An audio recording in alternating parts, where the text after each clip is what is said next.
How you guys doing today? Good. Yeah. All right, welcome to the first Eddie George press conference of the 2025 football season. Coach will open up with a statement, and then we'll open it up to questions. Just flag Braden over here for the mic before you ask your question. Please give Coach your media affiliation before you ask your question. All right, Thank you so much. Get settled here. Some notes down. No, extremely excited to start the season, to kick it off Thursday night against Lafayette. I think we're at that point in time in camp where I think we're ready to play against somebody other than ourselves. You know, it gets a little testy now, and guys are seeing a bit more fights, a little bit more agitation. Guys are operating off of lack of sleep, and they're tired, you know. But I think we pushed hard. We worked hard to get to this point. And now we're really excited about starting the season. From an injury perspective, I think this is the healthiest that we've been. I certainly, with talking to the strength coach and myself, between us, we feel like this team is right where it needs to be from a health standpoint. Not a lot of injuries. Really addressed some depth. Saw some development, saw a lot of growth this summer, and we're really excited to see what we're about. So we're going to find out who we are in terms of our culture once we face adversity against another opponent. So I'll fire away with questions.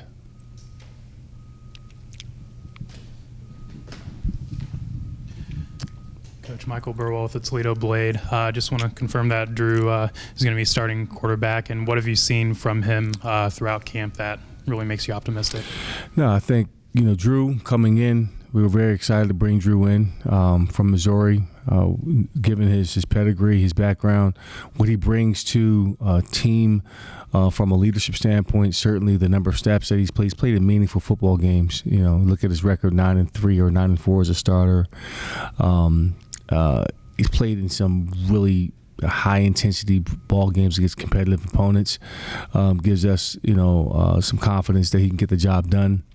And after watching him operate the offense, really take command of the team, it was really refreshing. So we feel like he is the guy moving forward, understands what we're trying to accomplish, and as long as we can keep him surrounded with some really good players and playmakers, keep him upright in the pocket, we believe that he can make some decisions that can put us in a position to win. Running back position, a couple transfers in that have some experience, but overall there's not, an overwhelming amount of experience. Any guys in there that you've seen have stepped up? What do you like about the running back group from what you've seen? From what I see out of the running back room, there's great depth there. We got some playmakers, I believe. We go 4 or 5 deep. All of them will play to some capacity. I would like to see, one guy or two really take the forefront, but each one of them brings something unique and different to the table. Whether it's Chris McMillan, his ability to go in between the tackles. You got Cameron Petaway, who's a redshirt freshman who has excellent vision, excellent feet, can see the hole really well. Nakai Amicree is really coming on the last 2 or 3 weeks of camp after coming off of a knee injury, and we're starting to really see what he's capable of doing.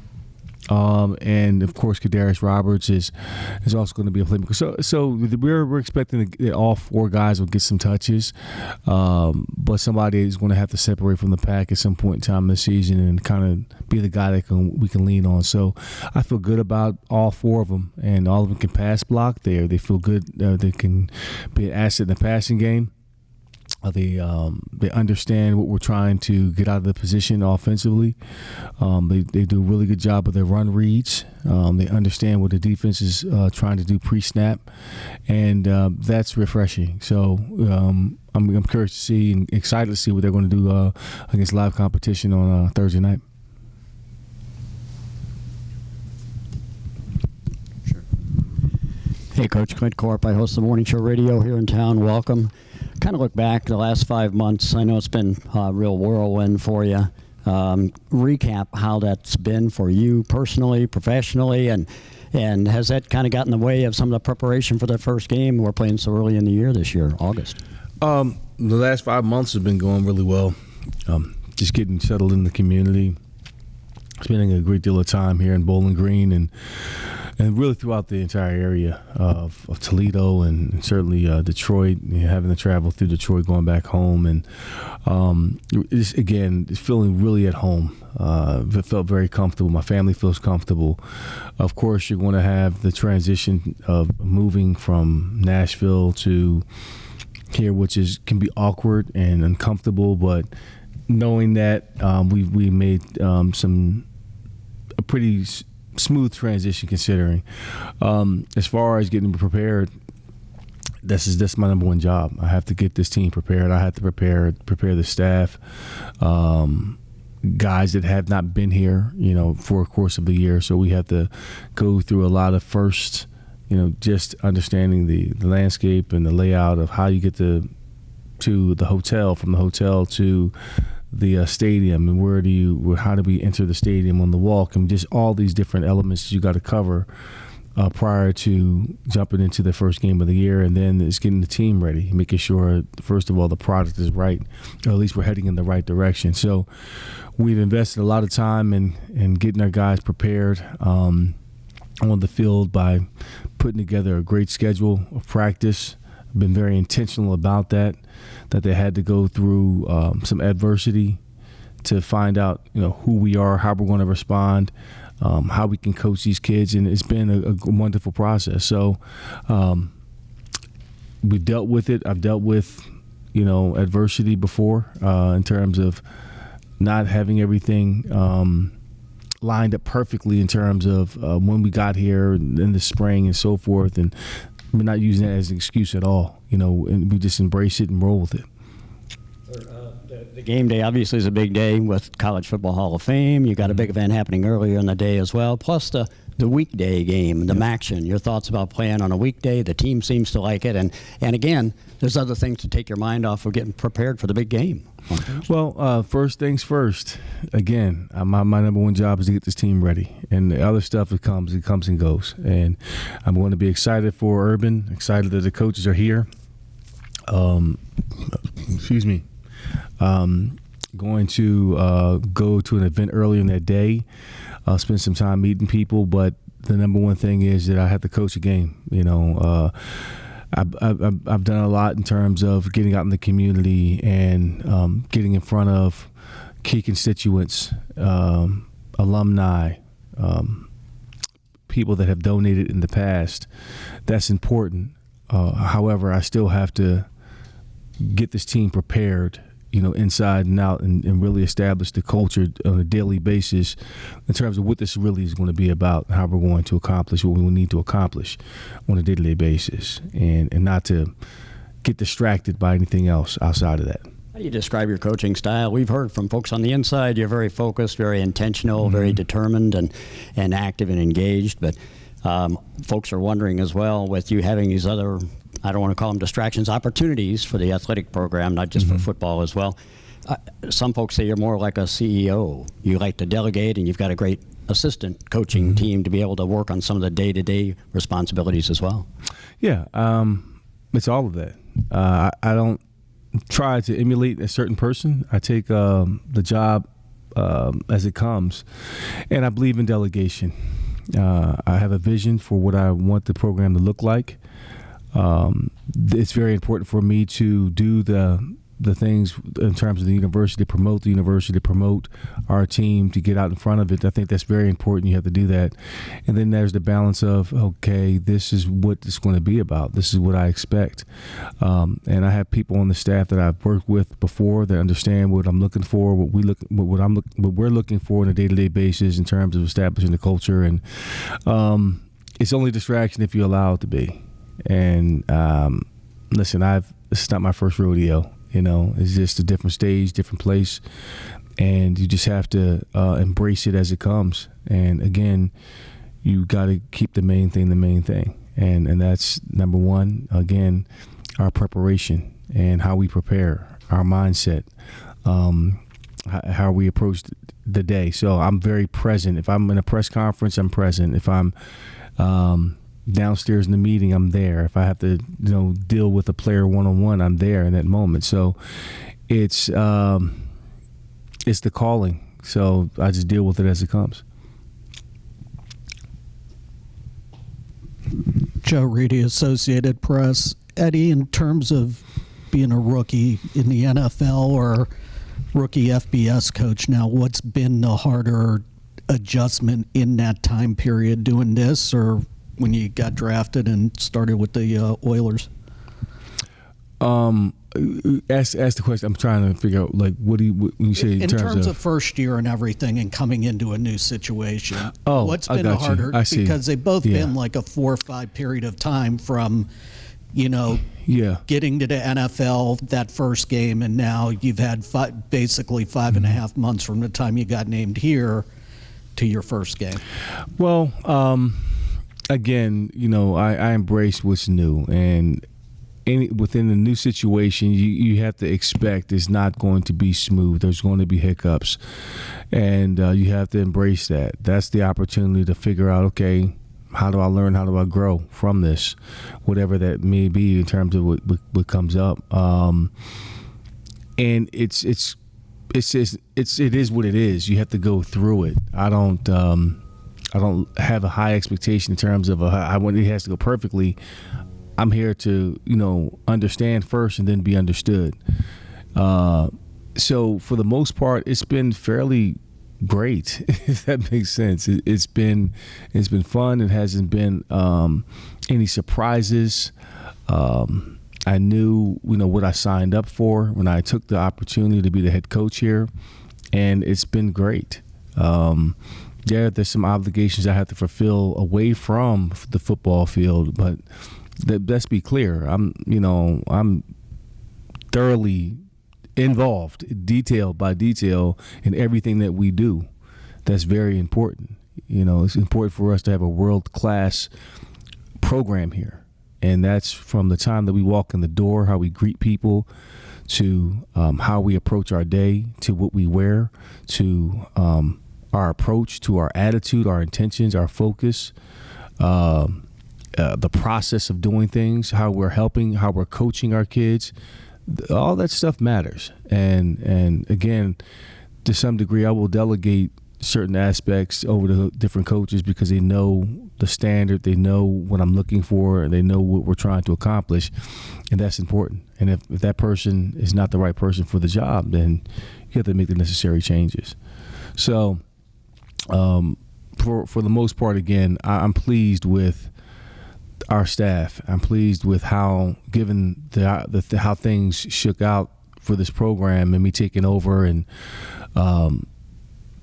taking on the former staff, how they've truly embraced, what I'm bringing to the table and where we're trying to go. We're all speaking the same language and we're all in harmony. We're seeking harmony within that, and not changing things that have worked, but changing things that could be better. And I think we all agree with that, and we just move forward. So does that make sense? Hopefully I answered your question. All right.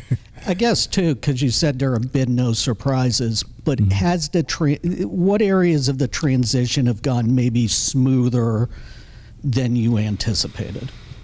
Oh, man. I think just the timing, because it was in the spring, and I didn't have a real good sense of who this team was. I didn't know anybody.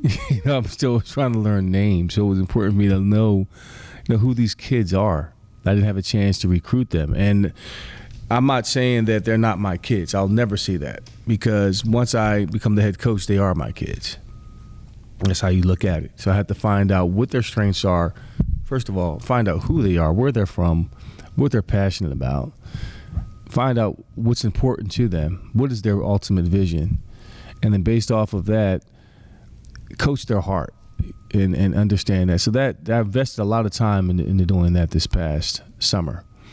So the other stuff, like outside of it, finding a house and getting settled, getting my arms wrapped around the business in totality, from equipment to the academics to compliance to NIL to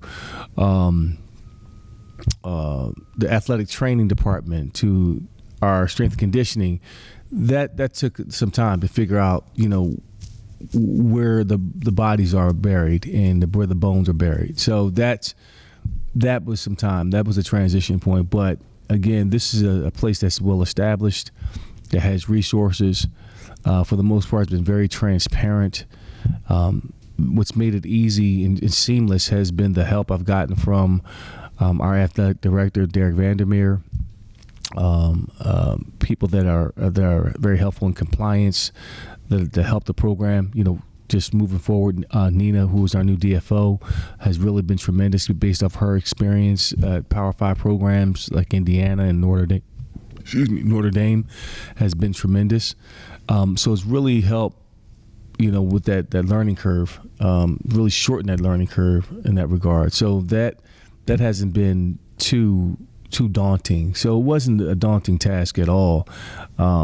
Just my familiarity with coming from an FCS program and having to do a lot of this stuff yourself, realizing, oh man, I don't have to worry about getting the grass cut. I don't have to, or getting lines on the grass. It's going to be done. Those things are done. So it's not much that I necessarily lead or want that would be problematic. So it's been relatively smooth in that regard. And then Michael Vick and Deshaun Jackson are making their FCS debuts this weekend, first-year head coaches. Mm-hmm. Just, do you think your success at the FCS level has kind of paved a way for programs to kind of look at former players who maybe didn't start out in coaching and have been away for a few years that want to make the jump in? I think it has.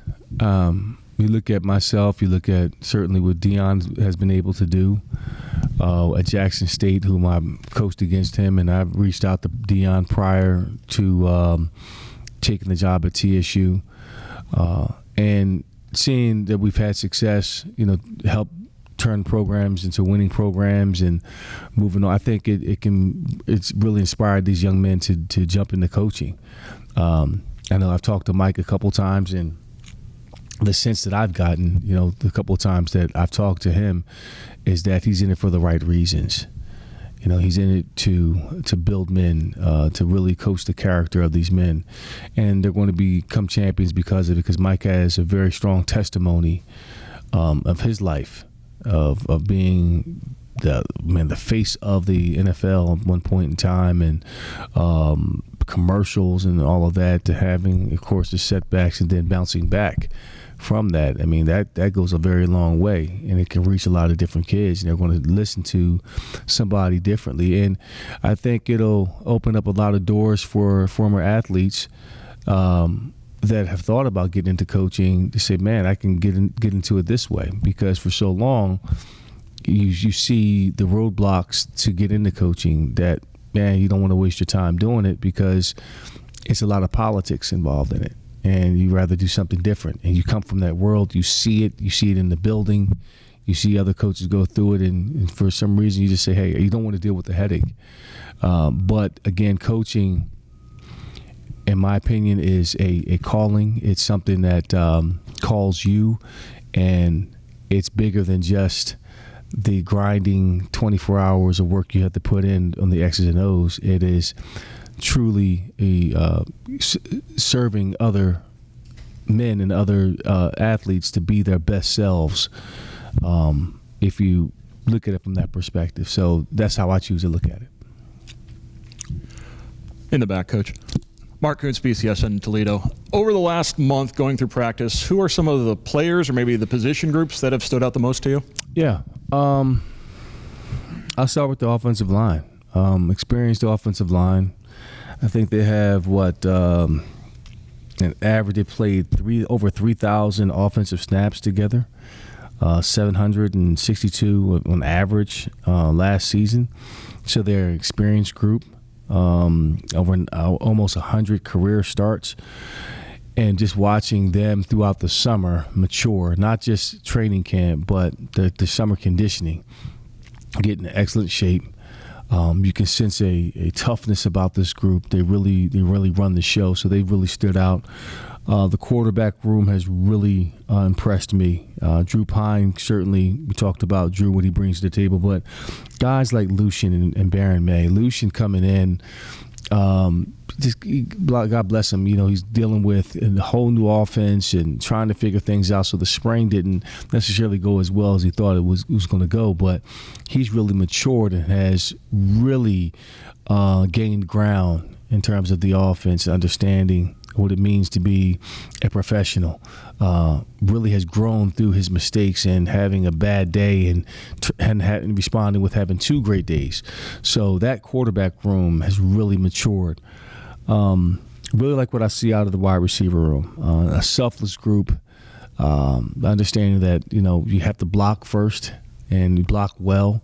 The amount of effort and energy and focus and pride that goes into their blocking is really awesome to see, and that's going to pay off.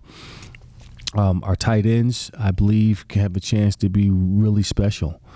From Jaron Johnson to Arliss Boardingham to Blaine Cleaver, who is having a great camp, Jacob Harris also. So there are 4 or 5 guys in that room that, like, okay, we feel very comfortable putting them out there in certain situations, and in some capacity you can see a lot of them play. Our linebackers, I feel really good about the growth of Dorian Pringle, who's our Mike linebacker. He's grown up a tremendous amount. Our back end is strong. Defensively, or defensive line, that's where I got to see the most growth. I think we are, for what we want to do up front defensively, needs to be more consistency there. De'Eric Kelly's had a good camp. Eric certainly had a good camp. David Afogo could be a really good player for us. So overall, I feel good about every group and unit. I've seen growth out of each unit. Now, are we where we need to be? No, not at all. But I felt like since the spring, since I've gotten here, the kids have grown in our system. They've grown in terms of the nomenclature that we're using. They're speaking the language, and there's very few busts that I'm seeing and few mental errors that I'm seeing out in the field. So that's encouraging. So I feel good about it. And I like our punter. I think John Henderson, I call him the cyborg. He's a machine, man. He's not human. He's very consistent, and he booms the ball. And hopefully we won't have to use him a lot this year. But in case we do, he is definitely a weapon. Coming from an FCS school, I don't want to say ease, but is there maybe a comfort opening up against another FCS school, since that's where you've come from? And has it been difficult selling this as a tough opponent to the team, but the fact that you've got so many guys who came with you, they understand the level of difficulty of the FCS? Listen, anytime you line up on a Saturday or Sunday, any given Sunday you can lose, or any given Saturday, and it's never been about, hey, this is an easy opponent. We respect all but fear none, and that's any opponent. You have to respect them, and it's always been about our preparation anyway. How we prepare. Are we preparing like champions? Are we exhibiting the habits of a champion? And that extends beyond the playing field. So we've really harped on, hey, our preparation is what matters the most here. And we have got to go out here and play our best game, because we just don't know. There's a lot of unknowns about this football team. 2 years ago, they were in the FCS playoffs, and I've played against some FCS teams that are really, really good. North Dakota State, Montana, SEMO, UT Martin, Tennessee Tech. Those teams have players that are similar to our players, maybe not in terms of depth, but on any given Saturday, if you are not buttoned up, you can get embarrassed. And Lafayette comes from a very good program, a very good conference. They play sound football. The coaching staff has been together for 4 years, so they're replenishing a group of guys that they've built up through their culture, through their system, and they kind of understand it. They're not going out in the transfer portal recruiting anybody. So that tells me that they feel really good about their depth in terms of who they've replenished. They understand their system inside and out. So it wasn't a hard sell. I think we got our hands full, and we understand the challenge at hand, that we technically we're a brand new football team. We have 49 new players. So, you can't just expect for us to go out here and throw our hat on the football field and somebody's going to bow down and say, oh, Eddie George, their head coach. No, that doesn't work that way. So they're well aware of the challenges at hand for our opening day. Finally, for me, what does it mean for you personally to have your former head coach, John Cooper, and a couple of your mentors, Jim Tressel and Urban Meyer, coming here Thursday night to watch your first head coaching game at BG? I think it's awesome. I really do. I'm honored that they chose to come. I'm going to honor certainly Urban Meyer, and John Cooper will be here, and Jim Tressel. I just want to put a product on the field that I can be proud of. We're going to go out and win the surest way, as John Cooper would say. And it'll be great to see them for the first part of the game, and then after that, I got to be locked in. Hey, Coach, nice seeing you. Congratulations. You understand. So I got to go do this, and hopefully we can come away with a victory. Sean Connolly, Falcon Media Sports Network. I mean, it's going to be a packed house on Thursday. Just how excited are you? How excited, can you sense from a team aspect, for the first game? It's week 1, just emotions. How are you feeling? How's the team feeling? We're just excited about football overall. I think this is our Christmas, right? I mean, it's here. Christmas is here. In terms of football, that is, and I think everybody's waiting a long time to get back on the field, to be competitive, and just to have the stadium full and excited, and our kids are excited about the opportunity to play in front of our fans, and you can sense it. You can sense it in practice, and it's a really good, lively practice today, full of energy. Guys bouncing around, as they can feel they're ready to go, and I think the coaching staff is ready to go, and we're pumped, and hopefully our fans are going to be nice and loud and give us a home field advantage. So excited about it. Hi, Eddie. Chase Bachman, WTOL 11. Pudge the cat has gone really viral on TikTok. What can you say about the importance of having a locker room cat? Well, initially, I'm allergic to cats. So I was like, what the hell is a cat doing in the locker room, initially. But Pudge is cute. My wife loves Pudge. I believe it was George who brought Pudge in. And he's become a part of the family. And I don't mind. I think it's cool. In fact, I think they have a couple of his T-shirts to sell, and so I'm going to get buy a couple of them so I can wear them around campus. But I think it's cool. Pudge stays out of my way. I stay out of Pudge's way, and we are fine. That's all I got. Coach, to close, do we have any update on who the captains might be this year? Yes, I do. Our captains this year, and it was voted on by our staff as well as the team, picked 4, I think, the really good captains for us who all serve on our leadership council as well. That's our quarterback, Drew Pine, Nate Pasp, who is our starting right tackle, Jalen McClendon, who was with us at Tennessee State last year, who was also a captain for me at Tennessee State, the cornerback, and Gideon Lampron is our linebacker as well. So throughout the entire summer, I made sure that whoever was going to be in front of this team with the C on is the real deal. And I believe all 4 guys have different leadership styles. Not all of them are vocal. They're more leadership. They show leadership by example. But they believe they have taken ownership of the culture.